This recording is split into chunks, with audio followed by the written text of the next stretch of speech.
My brothers and sisters, we all go through difficulties in life. We all face moments where the world feels dark and our hearts feel heavy. But remember, no hardship lasts forever and no storm stays forever. Even the night must end and the sun must rise.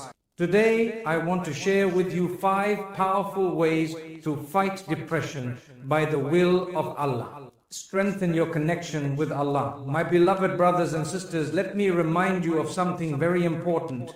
No matter what you are going through, no matter how heavy your heart feels, the first and best place to turn is to Allah. He is Al-Wadud, the most loving. He is closer to you than your jugular vein.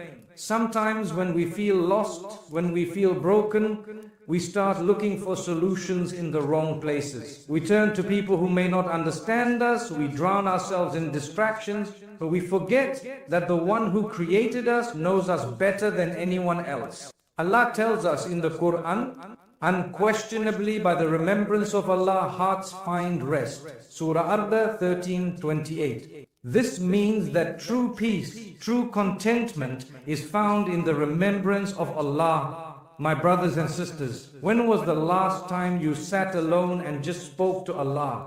When was the last time you made dua, not just because you needed something, but because you wanted to connect with Him? Many times we treat our relationship with Allah like an emergency button. We only press it when we are in trouble. But Allah is not just there for the bad times.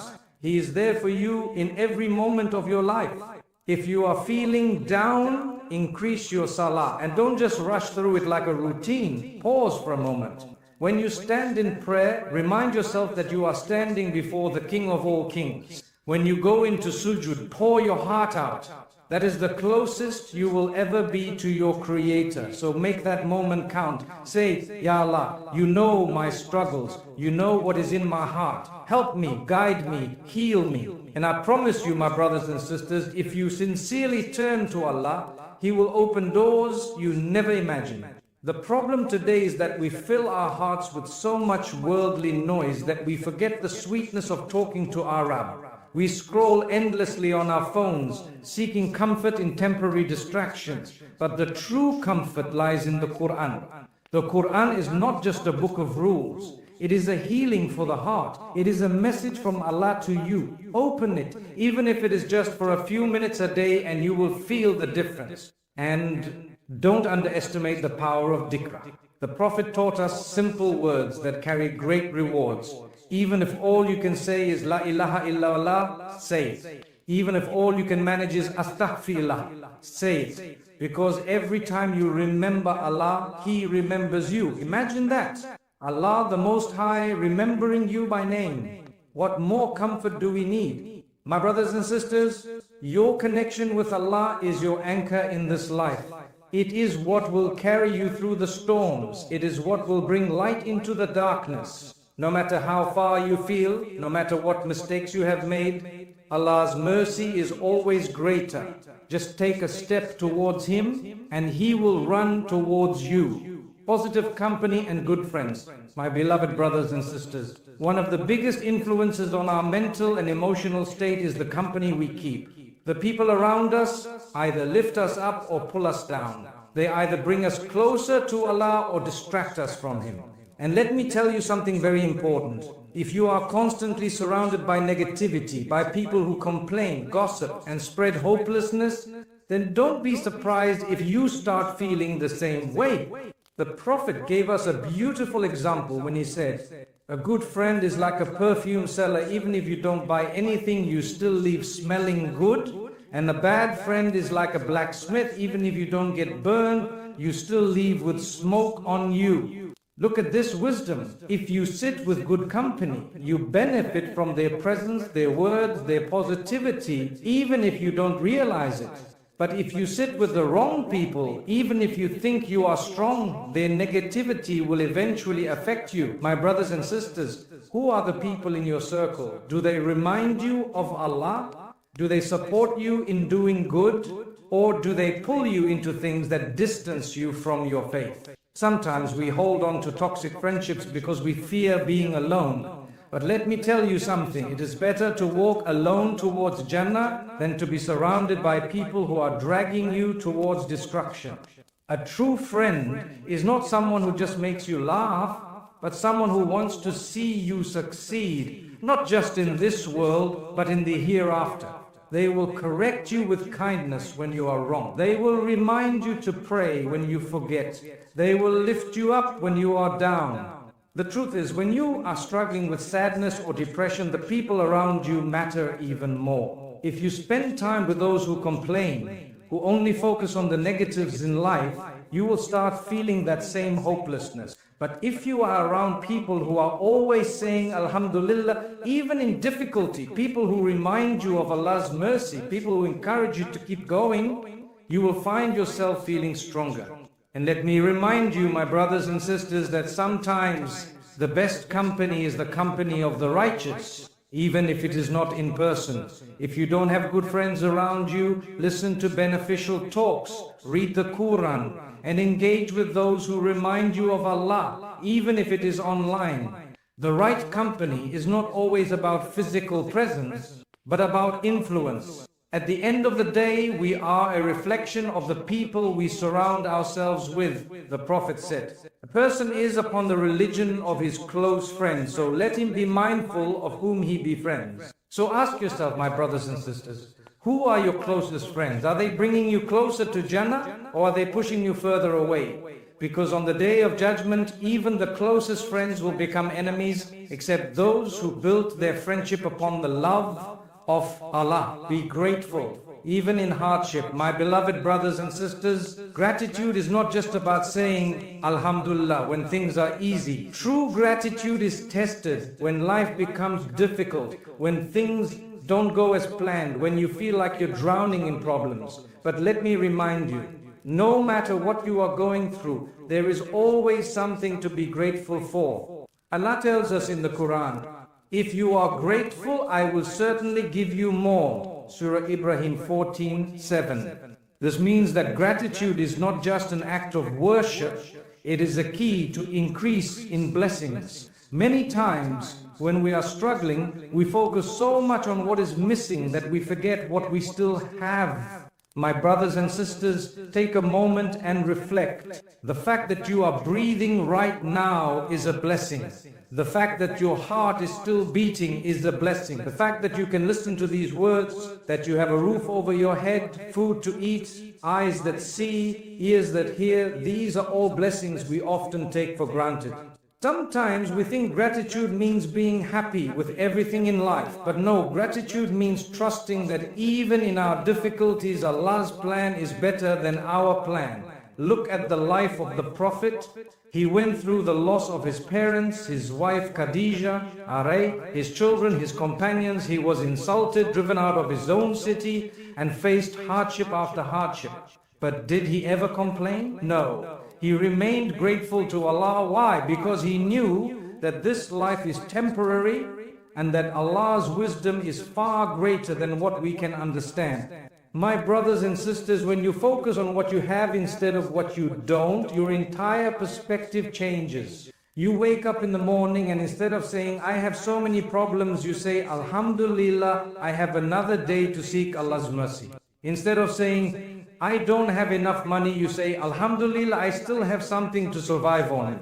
This attitude of gratitude is what brings peace to the heart. And let me tell you something beautiful. When you thank Allah, even in hardship, He replaces your pain with contentment. You may still have struggles, but your heart will feel at ease.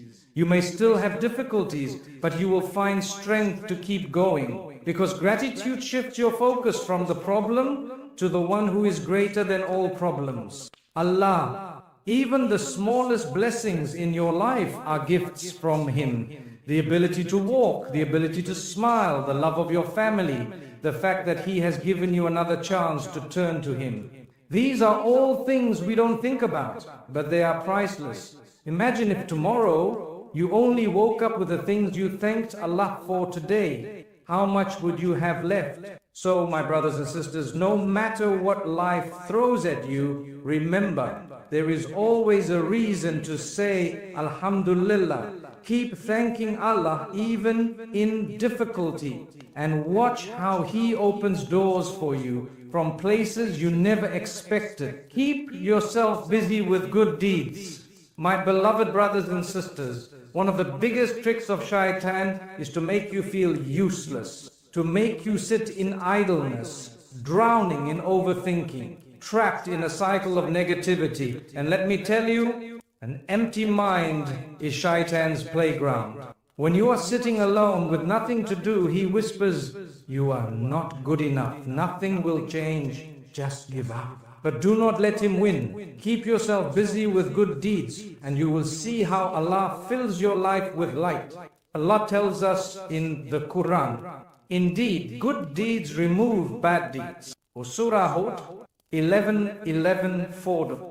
This means that every small act of goodness wipes away negativity. When you engage in good deeds, you don't just help others, you heal yourself.